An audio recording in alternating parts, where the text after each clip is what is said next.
Item song మేము ఎత్తుకోవడమే సాకిలో మన్మధుని మేనల్లుడా అని చెప్పి ఒక ఎందుకంటే సుశాంత్ నాగ్ ఫ్యామిలీ నుంచి రావడం అది ఫ్యాన్స్ ఎంజాయ్ చేయాలి, ఫ్యాన్స్ వాళ్ళకి ఊపి ఇవ్వాలి అనే ఉద్దేశంతో మేము అది పెట్టామండి. అందులో డ్యాన్స్ వైజ్ సుశాంత్ కొంచెం నాగ్ స్టైల్ ఫాలో అవుతూ బాగా చేశానండి.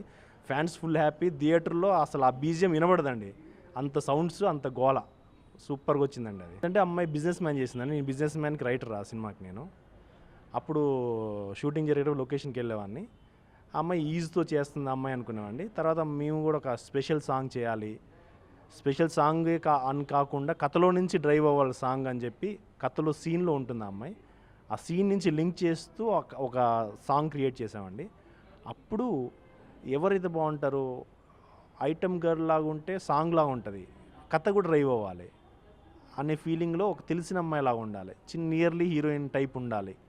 ఆ ఫీలింగ్ ఆ అమ్మాయి మీద ఒక item look and soft look రెండు ఉండాలి అని మేము చాలామందిని అనుకున్నామండి. తర్వాత అనిపించింది, ఒకసారి స్ట్రైక్ అయిందండి, శ్వేత భరద్వాజ్ బాగుంటుంది అని ఆ అమ్మాయిని అప్రోచ్ అవ్వడం జరిగిందండి. ఆ అమ్మాయి చాలా ఇంప్రెస్ అయ్యి చాలా హార్డ్ వర్క్తో ఈ సాంగ్ చేసిందండి.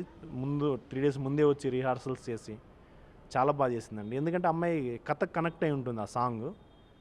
అందుకు అమ్మాయి చాలా థ్యాంక్స్ అండి. ఆ అమ్మాయి చాలా బాగా చేసింది.